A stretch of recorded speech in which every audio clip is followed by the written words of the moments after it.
Le Festival des métiers d'art à Pont-de-Montvert, cette superbe maison de Martin, où on va aller retrouver de la céramique, de la peinture.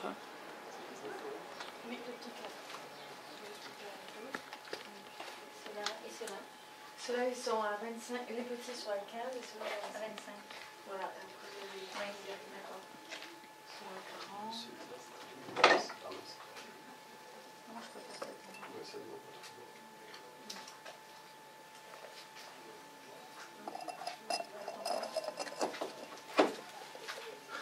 Ça irait bien, chez vous? Ça va pour tout, ouais. Trop beau. Non, mais moi, je trouve ça beau, moi, je te demande juste si ça irait chez vous.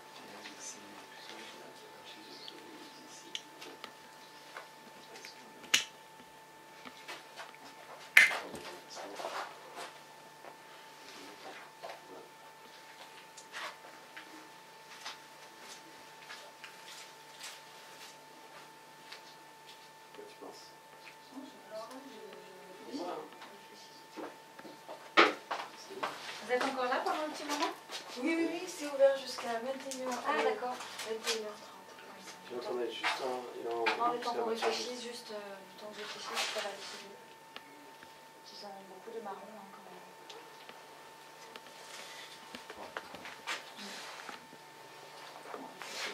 même. Oui.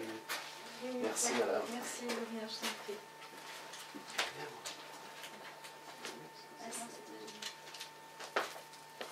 Alors, des peintures sur le thème de la femme. Oui, sur le thème de la femme et de l'homme aussi.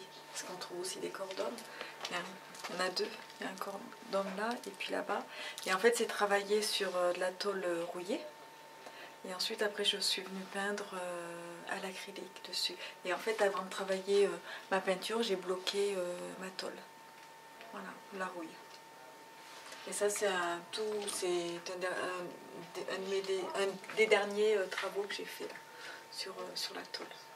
Voilà. Sinon, après, ben, je travaille aussi un peu plus des abstraits.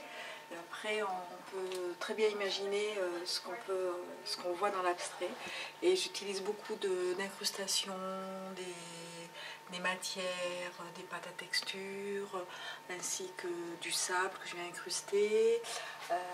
Je m'amuse aussi à faire aussi des petites rayures comme ça. Alors en fait, je mets une ficelle et puis hop, après je l'enlève. Et ce qui me donne en fait ce petit liseré. Voilà. Après, je forme aussi des craquelures. Alors mes craquelures, c'est-à-dire quand je mets ma pâte, je prends mon sèche-cheveux et je sèche très très fort et du coup ça donne une réaction thermique. Voilà. et à côté de ces peintures, eh bien, des réalisations en céramique. Voilà. Et là, alors c'est un travail à toutes les deux, c'est-à-dire que Sylvie, elle prépare sa pièce et ensuite, moi, après, je viens peindre dessus. Et après, je fais le montage. Voilà. C'est emmené sur le thème des coquelicots. Des coquelicots.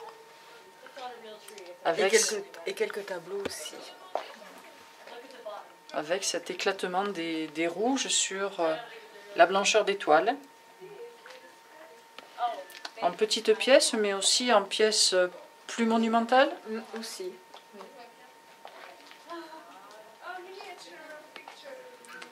Et qui font écho.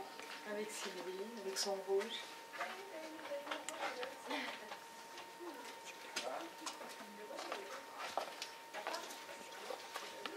Ça c'est la... Ça c'est la céramique. Alors en fait c'est le travail à Sylvie et c'est la technique du raku qu'on appelle. Alors elle vient émailler ses pièces avec sa couleur et ensuite après le noir c'est l'enfumage de... Quand elle sort sa pièce, du coup elle s'enflamme et elle vient noircir voilà, la pièce. C'est difficile parce que j'ai pas trop l'habitude de... Le raku, une technique japonaise ancestrale, tout à fait. Très compliquée à maîtriser pour éviter que la pièce ne casse au moment où elle est sortie du four. Voilà, parce qu'elle monte pratiquement à 1000 degrés. Et il faut, quand elle sort sa pièce, elle est très chaude. Et elle vient la poser sur un lit de sciure. Et cette pièce s'enflamme. Voilà, et ce qui donne en fait les craquelures là où elle a passé son émail. Et ce qui est noir, c'est l'enfumage qui vient teinter la partie non émaillée. Des pièces en noir et blanc, des pièces en rouge, et puis également ce beau vert anis qui va transcender le noir, encore une fois, pour des pièces très graphiques, très décoratives. Décorative, un côté un peu design aussi. Et ce rappel avec, là aussi, les tableaux, les femmes, ces femmes aux hanches généreuses qui semblent tout droit sorties d'un bal.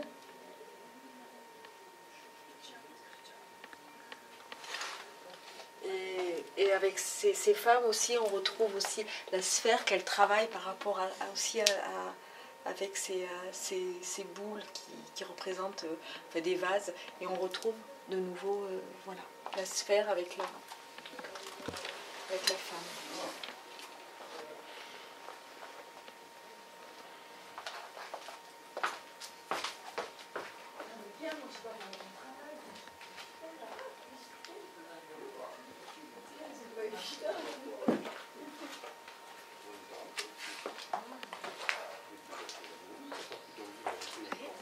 Et cette technique du raku, maîtrisée maintenant depuis de nombreuses années, et qui est quand même une technique très difficile à appréhender.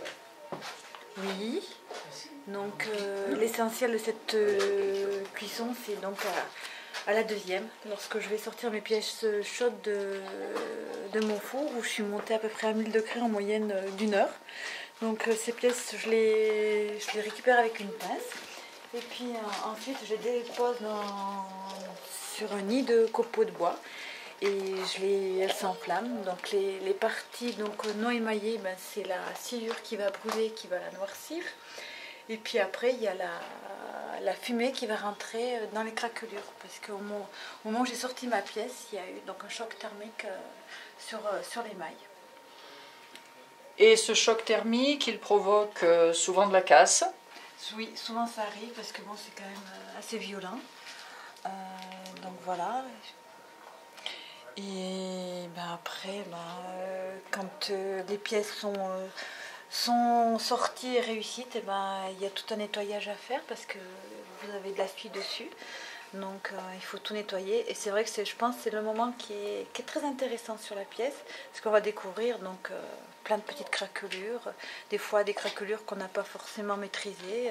Donc c'est un peu le hasard de la cuisson. C'est la magie d'une nouvelle naissance à chaque fois. Oui, tout à fait.